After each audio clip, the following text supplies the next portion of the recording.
Hey, what is up, people? This is Johnny, and today's video I am going to be teaching you how to shiny hunt Pokemon in Pokemon Ultra Sun and Moon. Alright, so there is actually a new method in Pokemon Ultra Sun and Moon that allow you to encounter shiny Pokemon way easier than previous games. I believe this is the easiest way that you'll be able to encounter shiny Pokemon in Pokemon Ultra Sun and Moon. Alright, so the first thing that you're going to want to do is you're going to want to complete the whole story mode. You're going to want to beat Team Rocket's episode, and you'll be able to do this. The next thing that you're going to want to do is you're going to want to go to Pony Island, and you're going to want to fly into the Altar of Sun or the Altar of Moon, depending on which version of the game that you have. Alright guys, so we're actually going to shiny hunt in the Ultra Wormhole. The process of shiny hunting in Pokemon Ultra Sun and Moon, you can shiny hunt in Pokemon Ultra Sun and Moon through the Ultra Wormhole.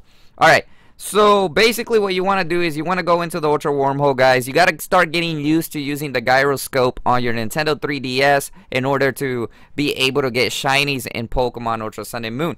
Alright guys, so once you're going in light years, you're going to want to count your light years, or you're going to want to go really far in the wormhole that you get enough light years to actually get a shiny Pokemon. Now, there is a time where you might not get it, and there's also a time where you might not get it. But trust me, the majority of the time, you will be able to get a shiny depending on the situation.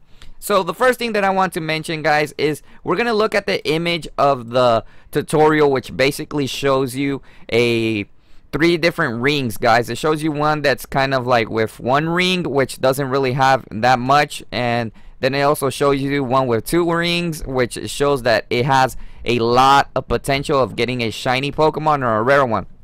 Alright guys, I feel like this one is actually the kind of inaccurate, because as you guys can see, the first wormhole, it gives you nothing. The majority of the time it probably won't give you nothing. There is a possibility to get a legendary through it, but majority of the time it won't even give you a shiny or a legendary.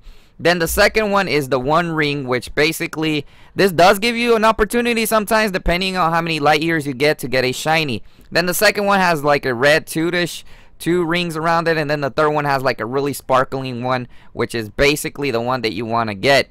So in order to get a shiny, the majority time it will be around 3,500 light years to 4,000, or 3,500 to upwards, either through 5,000 or even 4,000. But you're most likely to encounter the third ring, the final ring that has legendaries or shiny Pokemon with that, and with the sparkling things around it.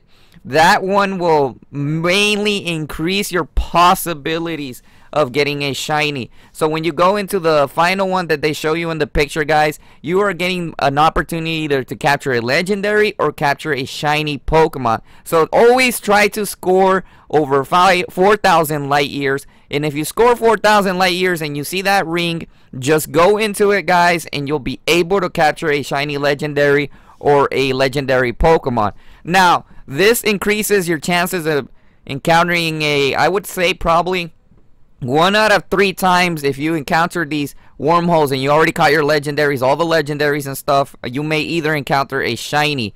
Now, as you may know, there are several different Pokemon that are in the wormholes, but in reality they're kind of the same. For example, there is Floatzel, and there are several other ones that encounter shiny. So I actually have encountered 5 different shinies doing this method through the wormholes, and trust me, it is a pain, but if you get used to it, you will be able to encounter more shinies. I am showing you footage of me encountering different shinies as we go through. Now, I don't know if it's easier to encounter legendaries. I believe the legendaries are better to just do soft resets, because those are going to actually be the harder ones to get in shiny. So you're not really guaranteed a shiny legendary with the ultra wormholes with the sparkling things. So the thing to look for in order to get the good wormholes is always look the little circle things around it that look kind of like Cosmogs. I don't know. It looks like those little rings around it. Well, you will see a lot of sparkling. You'll see a big difference in them that gets you a shiny Pokemon. So keep doing this method, guys. Learn your gyroscope. One of the things that I can give you tips while you're actually going through the wormhole is that try to get a lot of bubbles. The more bubbles you get, the faster you go, the faster that these will appear. In my opinion, I even encountered these at 2,500 light years, but the majority of the time they do come out at 4,000, and there's a possibility as well. But the faster you go, the faster you will encounter them. And trust me, this is probably the easiest method to shiny hunt in Pokemon Ultra Sun and Moon. Thanks for watching, guys. Make sure to subscribe and hit that like button and comment.